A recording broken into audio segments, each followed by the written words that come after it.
White sauce pasta बहुत creamy होता है और ये सभी को बहुत पसंद आता है। इसे बनाने में 15 से 20 मिनट ही लगते हैं।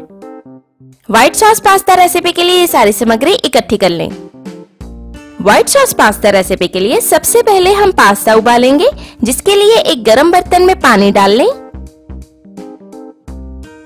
इसमें 1/4 चम्मच नमक और 1 चम्मच रिफाइंड ऑयल डालकर मिला दें।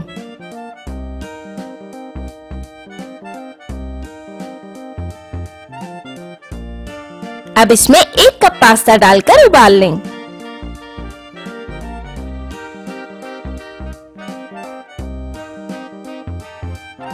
पास्ता जल्दी उबालने के लिए हम इसे ढककर उबालेंगे। 5 से 7 मिनट उबालने पर पास्ता अच्छे से गल गया है। ये सही से गल गया है, इसे हम इस तरह से चेक कर लेंगे।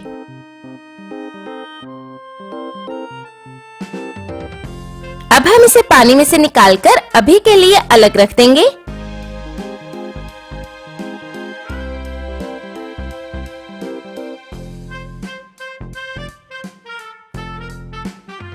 अब हम सब्जियों को फ्राई कर लेंगे, जिसके लिए एक गरम फ्राइंग पैन में 1 से 1.5 चम्मच रिफाइंड ऑयल डालें।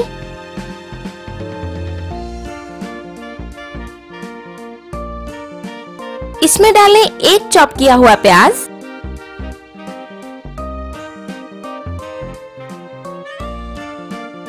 और 1 चॉप की हुई शिमला मिर्च डालकर थोड़ा भून लें। अगर आप चाहें तो इसमें कॉर्न्स, बीन्स या अपने पसंद की कोई और सब्जी भी डालकर बना सकते हैं। वेजिटेबल्स फ्राई करने के बाद इन्हें भी निकालकर अलग रख लेंगे। अब हम पास्ता के लिए व्हाइट सॉस बनाएंगे, जिसके लिए एक गरम पैन में 1 चम्मच बटर डालें। इसमें 2 चम्मच मैदा डालकर इसे भून लें। मैदे को हमने सिर्फ 30 सेकंड के लिए भूनना है। इसे भूनते वक्त करछी लगातार चलाते रहें ताकि मैदा जले नहीं।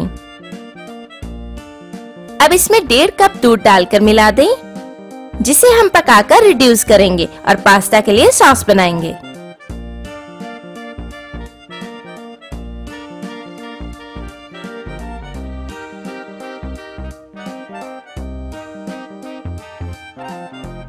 तकरीबन 5 से 7 मिनट दूध उबालने पर दूध का टेक्सचर बहुत थिक हो जाएगा और ये क्वांटिटी में भी काफी रिड्यूस हो जाएगा।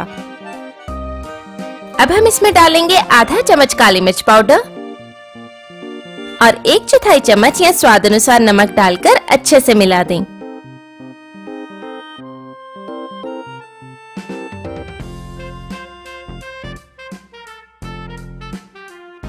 अब इसमें फ्राई की हुई सब्जियां डालकर मिला दें